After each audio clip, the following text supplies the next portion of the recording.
I've told this story maybe 200 times. Weddings, pub gardens, once to a journalist who didn't print any of it, and I still can't get to the middle without stopping and staring at my hands for a second. Because everybody asks me the same thing. They always ask, what did he say to her? And I have to tell them the truth. He didn't say anything. That's the part that ruins people. Right, let me start properly. My name's Terry. I sold coffee and roasted almonds off a cart on the corner near the park for 11 years.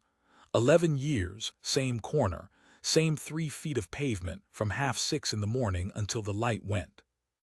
You get to know a corner in 11 years. You know it better than you know your own kitchen. I knew which paving slab rocked when a delivery lorry went past. I knew the pigeon with the missing foot. I called him Gary. Everyone called him Gary. He'd been Gary since before I got there. I knew that at 9:10 on weekdays a woman in a green coat walked her greyhound past me and never once looked up. And I knew that in October the drains near the crossing smelled like wet pennies. And I knew the sentry post. Not the big one you see on the postcards. There's a smaller gate further along, tucked round where the railings turn, and there's a box there and a man in it. Tourists found it by accident mostly. They'd be heading for the palace, take a wrong turn and stumble across him. One guard, on his own, no crowd, no barriers close enough to touch. And they'd go quiet, every single time. You'd watch grown adults arrive laughing and go silent within about 4 steps, the way people do in a church they don't believe in. I sold a lot of coffee to people who'd just seen him.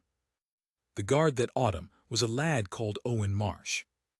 I didn't know his name then, obviously. Nobody did, he was just him, the tall one. I learned his name 3 weeks after from a nurse, and by then it was on the front of every paper in the country and he hated it. But that October he was nobody, 22 years old. Barrow furnace, I found out later, though you'd never have guessed, he had one of those faces that didn't belong anywhere in particular. Long jaw, ears that stuck out just slightly under the strap. Pale, the way you go pale when you spend your life indoors or under a bearskin. He'd been on that post since about August. I'd worked out his rotation without meaning to, the way you work out anything you see every day. And I'll tell you what I noticed about him, because it matters later. He was still. I know, they're all still. That's the whole job. But they're still and they're still, mate. Some of them stand there and you can see them working at it, the little sway, the swallow, the eyes doing that flick when a girl in a summer dress goes by. Marsh wasn't like that. Marsh went somewhere. He'd take his post and about 90 seconds in he'd just leave. Body stayed. He went. His eyes would settle on some point about 40 feet in front of him over everyone's heads, and they'd stay there like 2 nails hammered into a wall. I used to think it was arrogance. Then one day, deep in a wet week in September, a stag do turned up and one of them started doing a dance in front of him. Big lad, no shirt, roaring. Went on for 6 or 7 minutes. Filmed the whole thing. Marsh didn't blink, not once that I saw.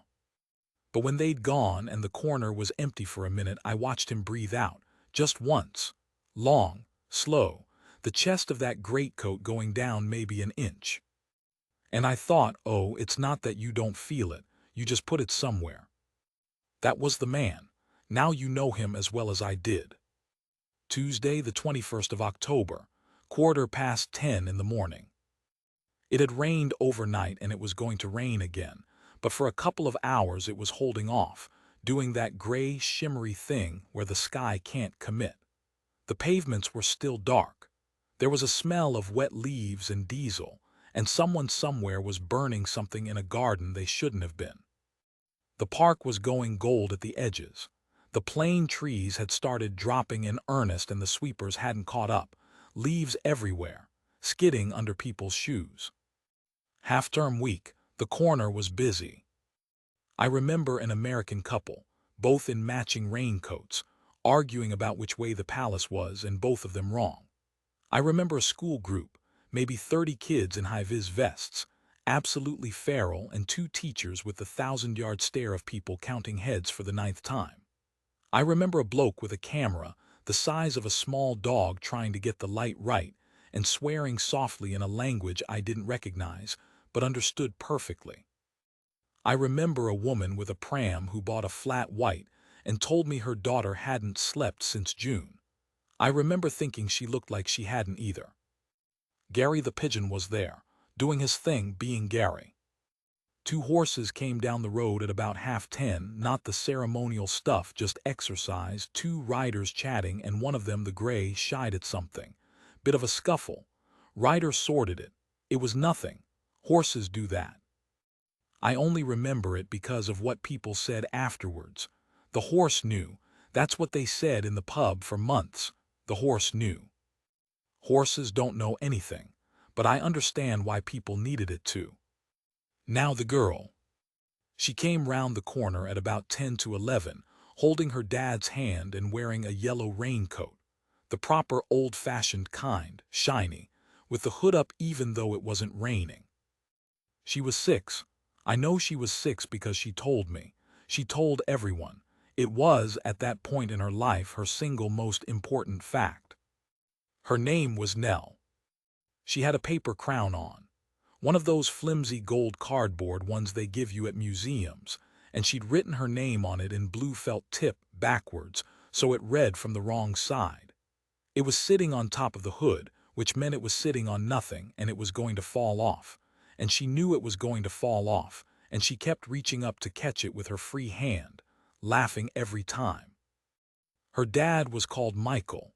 Big man. Rugby shoulders, bad knee, you could see it in the walk.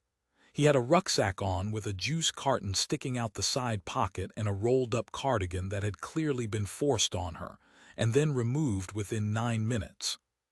He bought a coffee off me. Black, no sugar, and he counted the coins out slow, which I liked, because it meant he wasn't in a hurry. While he counted, Nell looked past me, and I watched her see the guard. Her whole face changed. She didn't gasp. She just went completely still, which is funny, isn't it? That's the thing, she went still, and her mouth opened a bit, and she pointed with her whole arm, the way only kids do, the way that makes you turn round and look even though you know exactly what's there. "Dad," she said. "Dad, Dad, Dad. I see him. Is he real? He's real. Is he alive?" And Michael laughed and I laughed and I said, "He's alive, love. He's just very good at his job." She thought about that for a long moment. Then she said, "Does he get bored?" And I said honestly, "I've often wondered." She went and stood in front of him. Not close, about 8 feet back, respectful, hands behind her back, copying him, feet together, chin up. She stood like that for about 40 seconds, which for a 6-year-old is roughly a geological era. Michael took a photo, sipped his coffee, watched her. I watched him watch her, and I remember thinking, that man is completely happy right now, and he doesn't even know it. That's the thing about ordinary mornings. Nobody knows. Then Nell did the thing kids always do. She started testing him. Waved, nothing, pulled a face, nothing, hopped on one leg, nothing. She got closer, 6 feet, 4. And Marsh stood there, 40 feet away in his head, seeing nothing, being nothing. A red coat and a black hat and a pair of eyes hammered into the middle distance. She reached up, she was tiny. The top of her crown came up to maybe his belt, and she waved her hand slowly in front of him, side to side, like you'd wave at someone through a window. And that was when I saw it. His eyes came down. Just for a fraction, half a second less, so fast that if I hadn't spent 11 years looking at that corner, I'd have missed it entirely. Down, onto her, and then straight back up into the middle distance. And here's the bit I've never been able to explain to anyone properly. He wasn't looking at her. He was looking past her, over her shoulder, at the road. He did it twice more in the next 4 minutes. I counted. Eyes down, outright, back up. Down, outright, back up. Something on that road was making a soldier break his stare. and I was standing 11 feet from him roasting almonds, and I didn't think a single useful thought about it. There was a van, white transit, parked on the far side, half up on the pavement where you can't park, hazard lights going. It had been there when I set up at 6:30. Now that's not strange. Vans park there all the time. Deliveries, builders, blokes fixing the phone lines. I'd have said, if you'd asked me at 11 o'clock that morning, there's always a van there. But I remember, and I don't know if this is real or if I've made it real, because memory is a liar and I've had a long time to lie to myself. I remember thinking that nobody had come out of it. 4.5 hours, hazards going, nobody. And there was a dog. Little brown scruffy thing on a lead, belonged to a man reading a newspaper on the bench by the railings. And that dog was doing something I've never seen a dog do before or since. Not barking, not growling. Whining very softly, facing the road, front legs braced.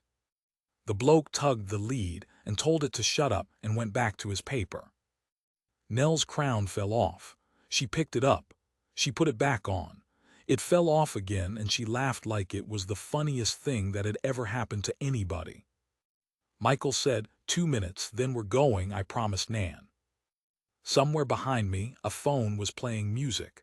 Tinny, one of those songs that was everywhere that year. It was 11:12 in the morning. I want to be careful here, because everyone thinks they know what it's like, and everyone's wrong, including me before it happened. It wasn't a bang. Films get that wrong. A bang is a firework, a car backfiring, a door. This wasn't a bang. It was a shove. A wide, flat, physical shove, like the whole street had been slapped by something the size of the sky, and it went through me, not past me, through my chest and out my back, and my ears didn't hear it so much as they simply stopped. I was on the ground. I don't remember going down. The cart was on its side. The urn was rolling. Almonds everywhere, hundreds of them, skittering across the wet pavement like something spilled from a broken toy. And it was silent. That's what nobody tells you. It's not loud. The loud bit is over before your brain has caught up, and what you get instead is silence. This enormous ringing white silence, like being at the bottom of a swimming pool with your eyes open. I could see people screaming. I couldn't hear them. I could see a woman running with one shoe. I could see the school kids in their high-vis vests going down like corn. I could see a man on his knees patting the ground in front of him, over and over, looking for something. And I could see the air. That's the thing I've never been able to say properly. The air had stuff in it. Dust and grit and paper and leaves, all of it hanging, not falling, just hanging there, turning slowly, catching the light. Then my hearing came back.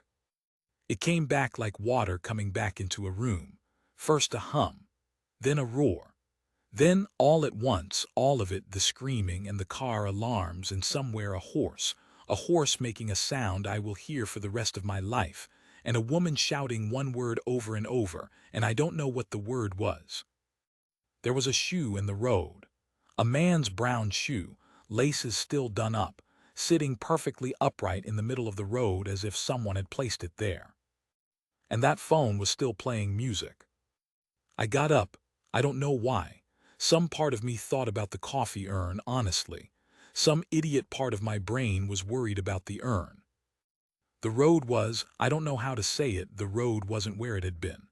There was a hole. Steam or smoke, I couldn't tell which, coming up out of it in a column, and it was making a sound like an aeroplane that won't stop taking off.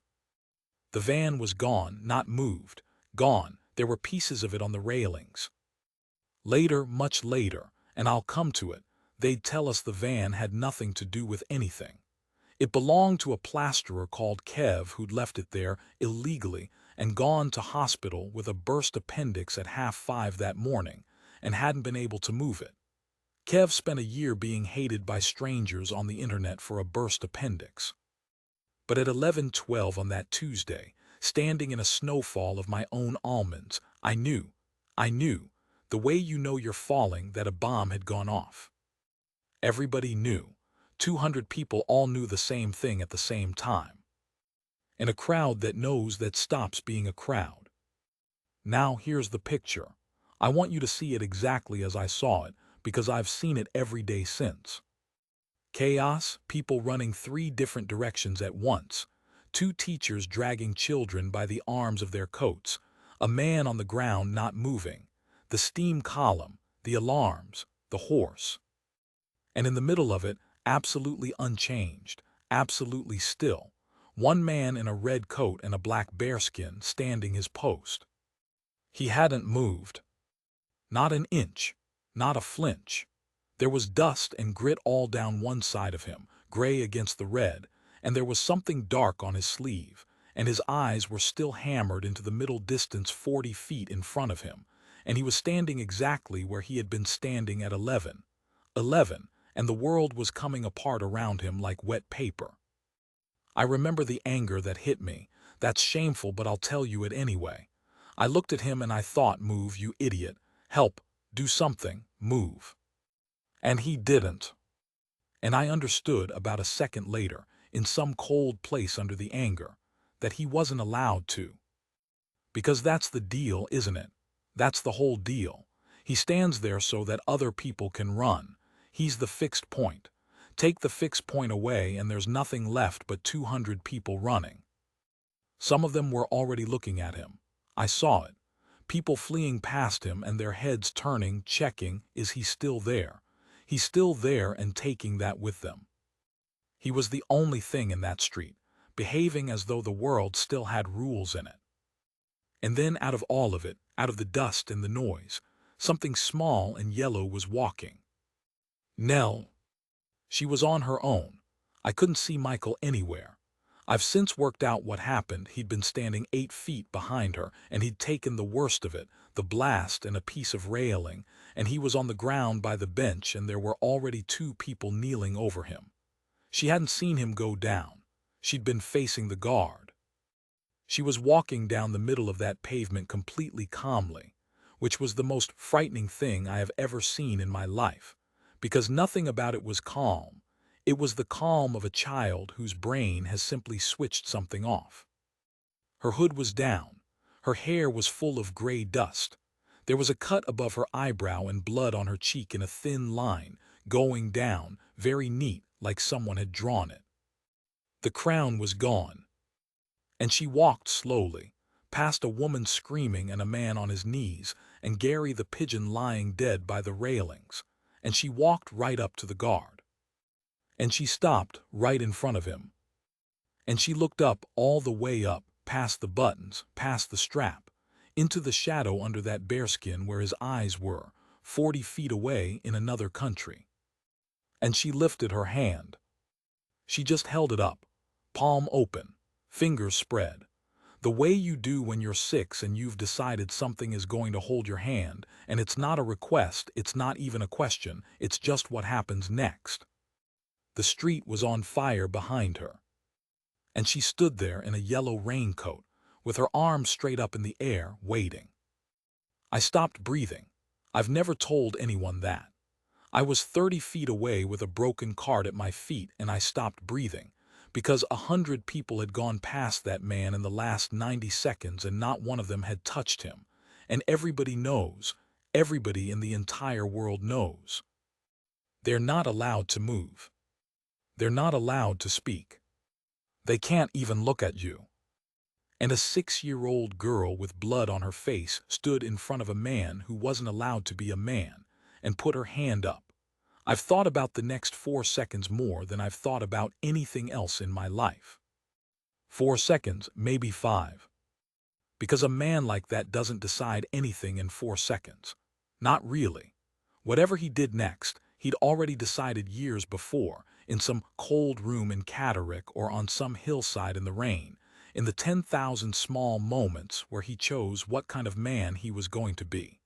All those 4 seconds did was tell him what he'd chosen. Here's what happened. His eyes came down. Slow this time, not the flick I'd seen before. Slow all the way down, out of the middle distance, down past the screaming and the smoke and the shoe in the road, down onto a small girl in a yellow coat. And he looked at her. I've never seen a look like it, and I doubt I ever will. There was no fear in it. There was no shock. There was something in it that I can only describe as recognition, as if he'd been waiting for her. As if this was an appointment he'd had in his diary for 22 years. And his rifle stayed where it was, and his feet stayed where they were, and his back stayed straight as a plumb line. And his left hand came down and took hold of hers. That's it. That's the whole thing.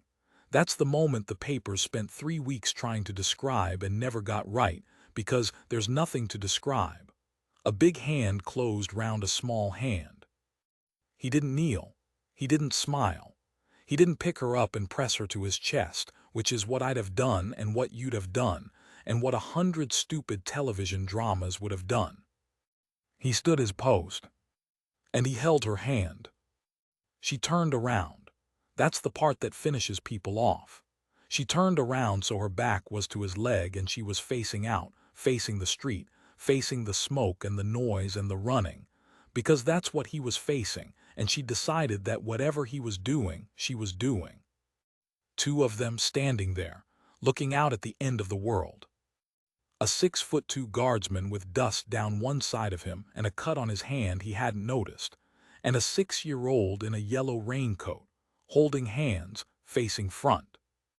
There's a photograph. You've probably seen it.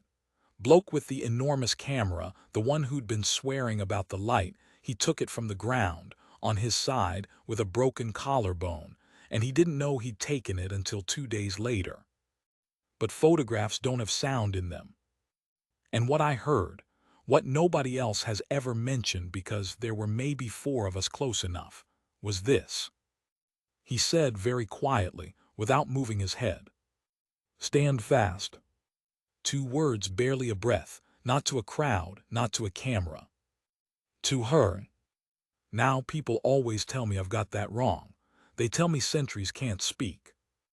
And I say, mate, you've never met a sentry. They can speak. Of course they can speak. They challenge people. They shout warnings. If someone crosses a line, they'll come to attention and stamp and roar at you loud enough to stop your heart. What they don't do is chat. What they don't do is break for a laugh or a photo or a stag do doing a dance. He'd stood in front of that stag do for 7 minutes and not moved a muscle. And he broke for a child. That's not a man abandoning discipline. That's a man who finally found the thing his discipline was for. It got worse before it got better. About 90 seconds after the first blast, there was a second sound, a deep sort of thump under the road, and a manhole cover about 50 yards down lifted and came back with a clang. That was all it was. Later they'd explain it to us in a room with a projector, a pocket of gas, a secondary ignition, nothing anyone could have stopped. But nobody in that street knew that. What that street heard was, there's a second one. And a crowd that has half recovered and then hears a second one is a different animal entirely. The first surge, people run. The second surge, people trample. It came down the pavement like water down a gutter. 200 people, all in one direction, all at once. I saw the woman with the pram get spun round. I saw a teacher go down with 2 children under her. I saw a man in a suit put his hand flat on an old lady's back and shove her out of his way, and I have thought about that man's face more often than I'd like. And it was coming straight at that sentry box. And that is when Owen Marsh moved. He'd stood through the blast. He'd stood through the screaming and the horse and the smoke. He'd stood through a child taking his hand. He would not stand through that. He came off his post like something released. I've never seen a man move like that, no wasted motion, nothing dramatic, just an appalling economy. And he took 2 steps forward and turned his back to the crowd and bent, and picked her up, and she went into his left arm like she weighed nothing. And he did not run. He turned to face them, 200 people coming at him, and he set his feet and he lifted his right hand flat out, palm forward, and he roared. I don't know what he said. I've never known. It wasn't words as far as I could hear. It was just sound, the sound they must teach them somewhere. A sound that comes out of a man's whole body and hits you in the chest and tells your legs to stop before your brain has been consulted. And 200 people stopped. I swear to you on everything I have. That surge broke on him like a wave on a rock. It split. It went round. And the woman with the pram got past, and the teacher got up, and the old lady got up, and nobody died in that crush, and there absolutely should have been people dying in that crush. He stood in the middle of the pavement, in the middle of a stampede, with his back straight and a little girl on his hip and his hand up. Nell had her arms around his neck, and her face in the collar of his greatcoat and her eyes squeezed shut, and she was not making a sound. After that it goes to pieces in my head. There were police. There were an awful lot of police, very fast, faster than seemed possible, and then paramedics in green, and then men in yellow with equipment, and someone was shouting about the gas main, and someone else was shouting that it wasn't the gas main, and the whole street was being pushed back behind tape that had appeared out of nowhere. A color sergeant came at a dead run from the gate. I didn't know what he was then. He was just a man with a face like a clenched fist, and he got to Marsh and he stopped. And I saw him look at the girl on Marsh's hip. And I watched that man's face come apart. 50-odd years old, boots and beret. He put his hand over his mouth for about 3 seconds and then he took it away and he was fine again, and he said something and Marsh answered him. I found out much later what Marsh said. The color sergeant told it at a dinner years after, and it got back to me. He said, "Her father's down by the bench, sir." He'd known, the whole time. He'd been looking past her at the road, and he'd seen Michael go down, and he was holding the hand of a child whose father was lying on the pavement 40 feet away, and he'd said stand fast to her, and he had not let one single thing show on his face. Michael lived. Just about. 9 days on a ward, a lot of metal in his leg, a hearing aid he wears to this day in his left ear. When Nell was finally taken to him, she was still holding a button. She'd pulled it off Marsh's greatcoat somewhere and all that. Brass. She had it in her fist so tight they had to prise her fingers open at the hospital to check she wasn't hurt, and then she screamed the place down until they gave it back to her. 4 people died that morning. I'm not going to tell you their names because their families didn't ask to be in a story, and I've noticed that stories like this have a way of eating people. But I'll tell you that the man reading the newspaper was one of them, and his little brown dog sat by that bench for 2 hours and wouldn't let anyone near, and a policewoman eventually sat down on the wet pavement next to it and just talked to it quietly for a long time until it let her pick it up. She took it home, she still got it. The world is full of small merci that nobody photographs. Here's the part nobody remembers, because it came out on day 4 when everyone had stopped watching. It wasn't a bomb. There was a gas main under that road, and it was 130 years old, and a contractor's auger had nicked it 11 days earlier on a job 2 streets away, and a report had been filed, and the report had gone into a system, and the system had put it in a queue. That's it, that's the whole thing. 4 people are dead because of a queue. For 6 hours the entire country was certain it was an attack. Every paper had the word bomb in a font you could read from a moving car. Kev, the plasterer's van, was on the front of 3 of them. A man on the radio said a lot of confident things about who was responsible. And then it turned out to be a pipe, and a form and a queue. People were furious, genuinely furious in a way I didn't expect, because a bomb has a villain in it. A bomb has someone to hate. A gas main just has a system that let everybody down slowly over 30 years while everybody was looking somewhere else. I think in a strange way, that's what made what Marsh did stick. Because when you strip out the villain and the flags and all the noise, what you're left with is exactly what happened on that pavement. A road opened up, everybody ran, and one man stayed exactly where he was supposed to be, and then, When it actually mattered, he moved. They tried to give him a medal.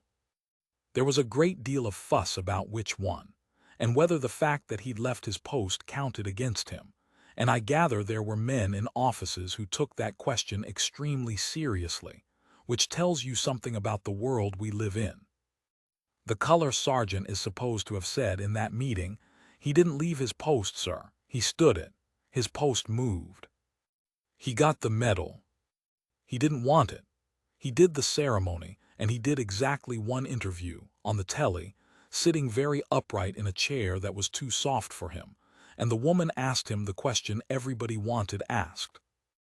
What went through your mind when that little girl reached for your hand?" And he was quiet for a long time, long enough that you could see the producer panicking. And he said, "She was 6 years old and she was standing in a street where people were dying, and she decided the safest place to be was next to me." And then he said, "So I had to be right about that, didn't I?" And that was the end of the interview, really, because the woman couldn't speak, and he didn't say another word. I saw him once more. 8 months later, June. Hot. I had a new cart by then, and I'd moved 2 streets over because I couldn't work that corner anymore, and I've never pretended otherwise. He came past in civvies, jeans, awful trainers. Without the bearskin, he was just a lanky lad from Barrow with ears that stuck out. I nearly didn't recognize him. He recognized me straight away. "Almonds," he said. "That's me." And he stood there and I stood there, and neither of us knew what to do, because what do you say? We'd been 11 feet apart on the worst day of our lives, and we'd never once spoken. I gave him a coffee. He tried to pay. I wouldn't let him. He was quite firm about it, actually, and in the end I let him leave 2-pound coins on the counter, and we both pretended not to notice. Then he took something out of his wallet, folded up, soft at the creases, the way paper goes when it's been folded and unfolded 100 times. It was a drawing. Crayon, a tall red rectangle with a black blob on top and a small yellow blob next to it, and a line joining them at about the right height for a hand. The sky was scribbled gray. There was a bird in the corner with one leg. And along the bottom, in blue felt tip, in enormous wobbly letters. He didn't let go. He looked at it for a second, and then he folded it back up, along the same creases, and put it in his wallet, and put the wallet in his pocket. "She spells it right now," he said, "apostrophe and everything." And he drank his coffee, and he said cheers, and he walked off up the road, and that's the last time I ever saw him. So when people ask me, and they always ask me, what did he say to her? I tell them nothing. 2 words on a burning street and then nothing. He never spoke to her again. He's never been to see her. He sent 1 Christmas card the first year and none after, and I understand that better than I can explain. Because that's not what she needed from him, and he knew it. She didn't need a friend or a hero or a man to tell her it was all going to be all right. Because it wasn't all going to be all right. Her dad was on the pavement, and 4 people were already gone, and nothing about that morning was ever going to be all right. She needed something that wasn't running. That's all, in the whole wide screaming world, one thing that wasn't running. And he was standing right there. I still dream about the shoe in the road, the upright one, laces done up. I don't know why that and not the rest of it. Brains are strange. But when I'm awake and someone asks, and I have to go back there, I don't go to the noise. I go to the silence just after, the dust hanging in the air, turning slowly, refusing to fall, and a small yellow coat walking through it past everything, towards the only thing in that street still standing. And a hand going up, and a hand coming down to meet it. Everybody remembers the bang. I remember the hand.